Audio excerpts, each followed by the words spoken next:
Good evening. You are watching the news from the Sultanate of Oman television. First, the headlines.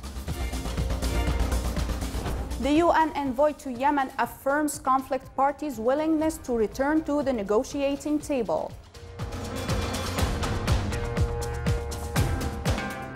The European Union leaders reach an agreement in Brussels to set up joint asylum processing centers for migrants.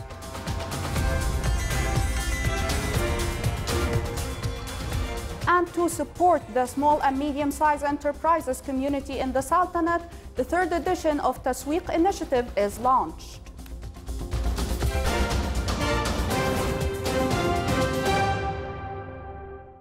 Those were the headlines. Now for the news in detail.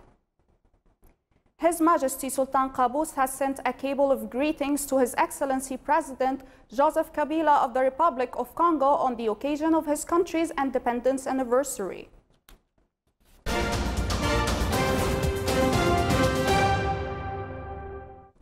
The UN Yemen envoy Martin Griffiths expects to get the warring parties in Yemen back to the negotiating table for the first time in years, and both sides have confirmed their willingness to talk. He said in the UN radio interview that he will get the parties together within the next few weeks at the very latest. He hopes that the UN Security Council will meet next week and will put a plan before them as to how they are going to bring the talks back. European Union leaders agreed today to set up joint asylum processing sites and restrict migrants' moves with the bloc, responding to concerns from Rome and Berlin at the hard-fought summit. The leaders' joint statement said all measures in the context of these control centers, including relocation and resettlement, will be on a voluntary basis. The 28 European Union leaders also agreed to tighten their external border more, increase financing for Turkey, Morocco, and Northern Africa states to prevent migration to Europe.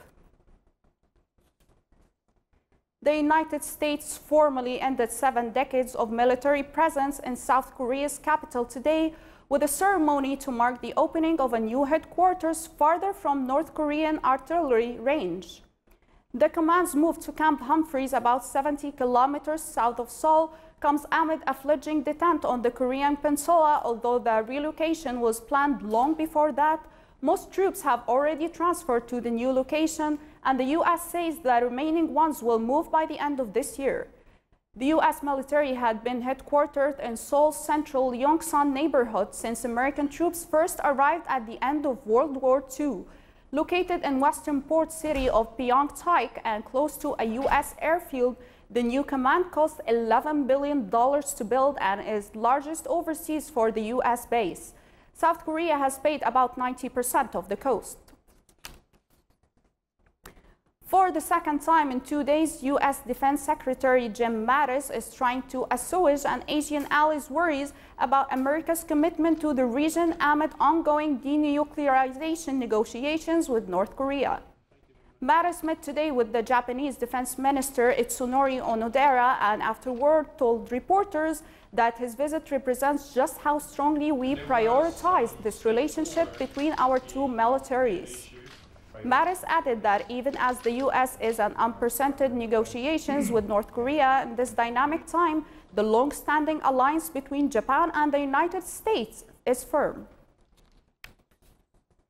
The airport on Indonesia's holiday island of Bali is closed today after ash from a volcano forced closure and the cancellation of more than 300 flights. Mount Agung in northeastern Bali has been rumbling to life intermittently since late last year and it began belching smoke and ash again yesterday. It was shooting a column of ash more than 2,500 meters into the sky, and officials said closing Indonesia's second busiest airport will continue for 16 hours.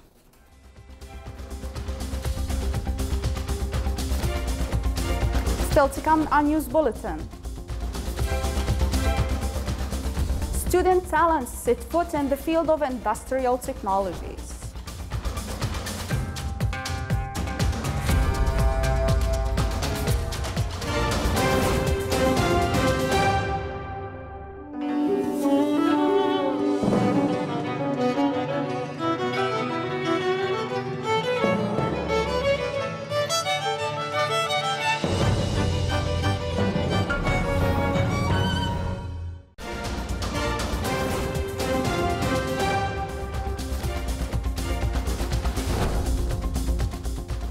to support male and female entrepreneurs in the Sultanate, Oman Oil Marketing Company, in collaboration with the Rafet Fund, announced the launching of the third edition of Tasweeq Initiative. The initiative aims to encourage owners of small and medium-sized enterprises, along with the beneficiaries of funding support from a Rafet Fund. It is worth mentioning that Tasweeq is part of a Rafet Fund's efforts to contribute in the development of local SMEs, offering them a platform that will propel their businesses to the next level. The initiative is designed to nurture and develop the SME community by providing Omani entrepreneurs with the means to build a successful business. It is also designed to empower small and medium-sized enterprises with the tools to build their brand, leverage marketing opportunities, and ultimately grow their business operations and reach. The fund continues to seek partnerships with various stakeholders to help and develop Oman economy through the creation of new and diverse employment opportunities. Oman Skills Competition, which has organized by Ministry of Manpower, reveals outstanding IT student talents with more than 130 students from all higher colleges of technologies competing in 10 different technologies categories, such as graphic design, ICT, programming solution, and robotics. Winners of Omani Skills Competition will represent Oman in the Gulf Skills Competition, also the International Skills Competition, which will take place in Russia in 2019.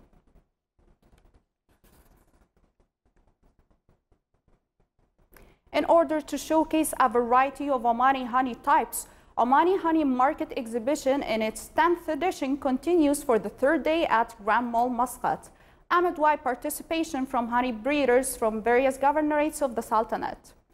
More than 30 honey breeders took part in the exhibition to sell various types of Omani honey, which is known for its high quality. The exhibition revealed an increase in the production quantity of the Omani honey. In order to increase the production of the Omani honey and maintain its superior quality, the Ministry of Agriculture and Fisheries Wealth started to supply beehives to honey breeders.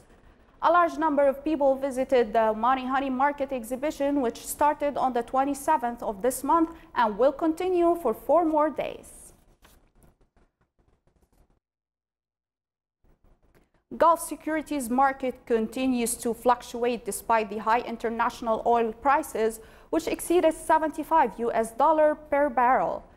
Muscat securities market performance declined to less than 4,600 points as investors shifted to Saudi and Kuwaiti securities market, which have won coveted emerging market status MSCI upgrade.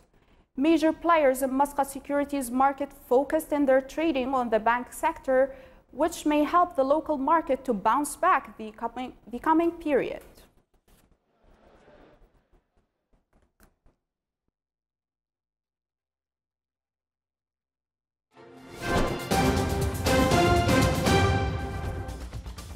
Now for the general weather forecast around the Sultanate. Clear skies will prevail over the Sultanate with chances of low clouds and fog late at night and early morning over the governorates of South Sharqiya, Dhofar and Wusta. Winds will be northwesterly light to moderate. Seas will be slight with a maximum wave height of 1 meter.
This is the Sultanate of Oman television. Before we end tonight's news bulletin, here are the main points once again.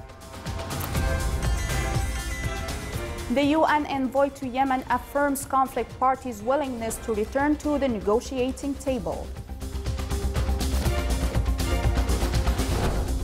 The European Union leaders reach an agreement in Brussels to set up joint asylum processing centers for migrants.